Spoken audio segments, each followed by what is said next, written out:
What's going on, everyone? It's time for another horror fantasy film review. Today we're going to talk about Hansel and Gretel, Witch Hunters.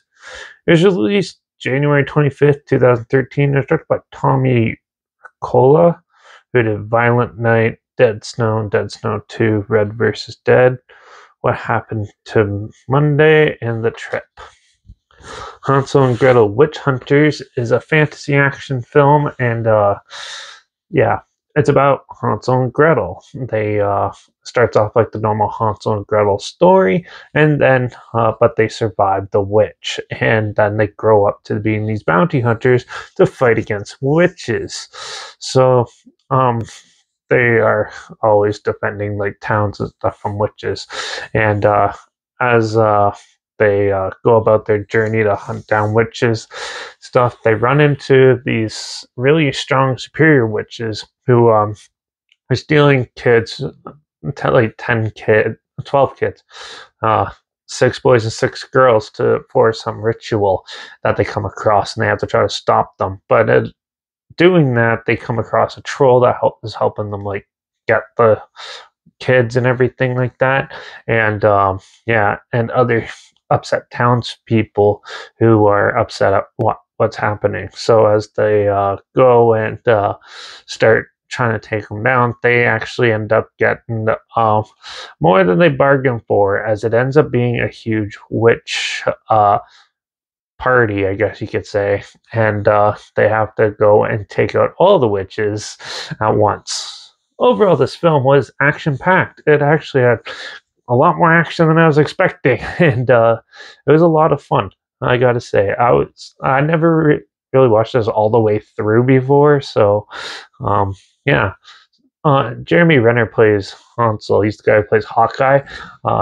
He does a really good job in it. The acting overall is really good. Him and the girl who played the lead bad witch was really well done, though.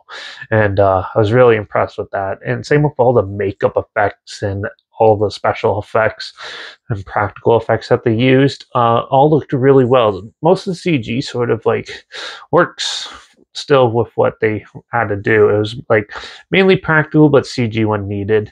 And they did use some CG blood, which always looks fake and horrible in movies. I don't know why they try to do that, but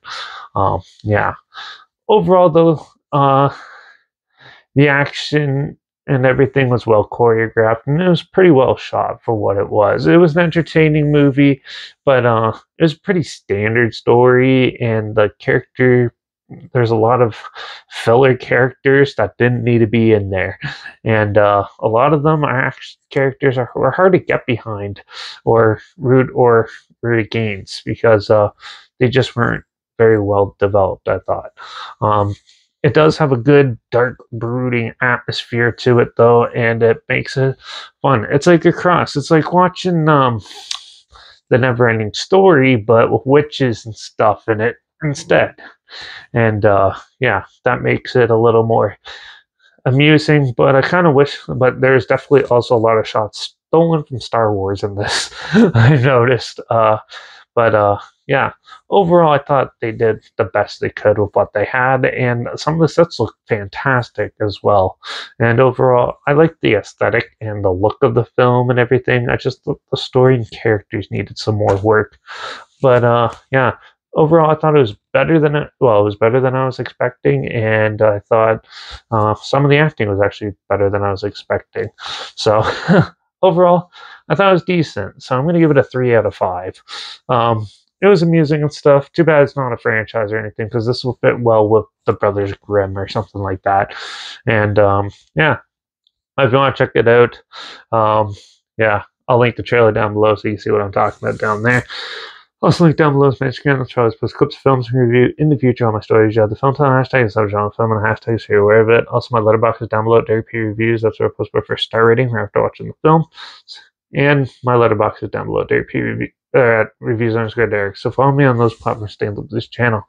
Like this video, share it to smart people aware of it. Comment your opinions of the film down below. If you have any films or film franchises in any genre that you want to hear my opinions on in the future, comment those down below too. I'll try my best to get to them as soon as I can, and if I can find them. Make sure you subscribe. Hope you find something weird, obscure, and odd that you probably never thought of checking it together. And so you hear my opinions on popular films that come out, classic films, and reviews on other things as well. And don't forget to ring that bell because, well, we're going to dive into the VHS franchise because I haven't talked about that in a long time, and I haven't talked about an anthology film in a while. So we're gonna look at VHS 85 in the next review. So yeah, tune in for that, and yeah, watch out for all those crazy fairy tale beings that most likely are real, hiding in our woods. And I guess I'll see you all in the next review. So until then, cheers.